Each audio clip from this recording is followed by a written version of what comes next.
I'm a retired detective superintendent, and over the past 20 years, I've dealt with some of the most horrific and upsetting murders, some of which still haunt me to this day. This is Cut to the Crime.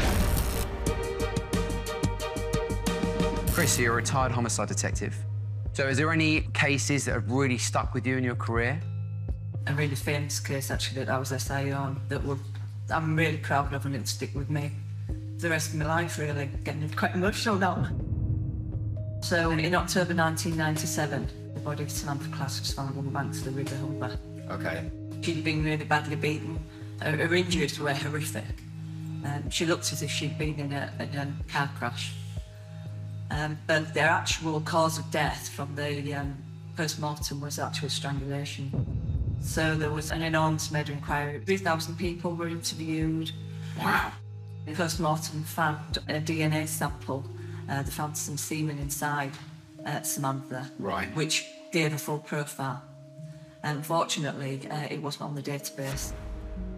And then about 18 months later, a male called Gary Allen stopped drink driving in Hull. OK. And they took his DNA when they charged him with a drink driving offence, and then that was a perfect match. His defence was, yes, he did have sex with Samantha. The condom split. She got annoyed. She left the car and she stormed off, and that was the last time he saw her. And the jury couldn't decide whether he was lying or not. Right. So he was acquitted. So that was in 2000. He moved down to Plymouth, and within 6 weeks he'd attacked 2 sex workers. Exactly the same, and a hand around the neck. Luckily, on the second attack, there was a police officer nearby who intervened, and he was apprehended. So he served 10 years in prison, and he came out in 2010. If you look at him in the street, he's a real unassuming person. If he was convicted of Samantha's murder in 2000, perhaps he certainly wouldn't have attacked those 2 sex workers in Plymouth, because he'd be in prison. He moved back up to Humberside. The chief constable was so concerned that it was coming back into his area, he authorised an undercover operation. The whole point of that operation was to obviously protect members of the public, particularly sex workers, but also it was to see if they could gather any further evidence that would help in the murder of Samantha Class, that would help solve the case. Right. They decided to introduce another undercover officer who we knew as Ian, and Gary Allen struck up a relationship with Ian, and he told him that he'd murdered a prostitute in Hull, he'd strangled her and dumped her body in the Humber. I had sex with this prostitute one night, and the condom split, and she said, I want your name and I want your address, your money and everything else. I'm going to tell the police you raped me. So I strangled her. I dumped her in the Humber. Bloody hell. So, like, it's so matter of fact.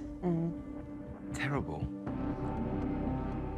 That was the confession that they all, you know, really, that's what they wanted. It was absolutely fantastic for the investigation team. Unfortunately, the DPP's office weren't sure whether they would be able to get a retrial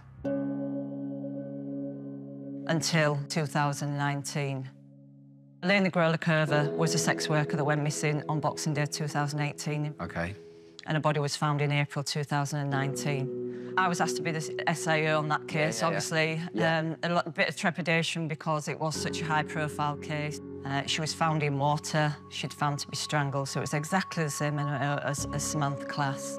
Gary Allen was immediately a suspect because they knew that he had some type of relationship with Elena. All of a sudden, we have to review everything on my case, review the undercover confession, and get a file ready. When we interviewed him, we brought up the undercover evidence. He obviously thought that Ian was a friend, and that's the only time he showed a bit of emotion. You saw some tears in his eyes. Right. Amazing. What does that feel like when you got through that? I think the best feeling was when I went to see Samantha Class's daughter. OK. And I told himself that we've got this undercover evidence, we've got enough to charge him, and he will go to trial. That feeling was just, you could see the family were just really emotional. And I got emotional. Yeah. I'm getting emotional now. Can't describe it. It's just brilliant.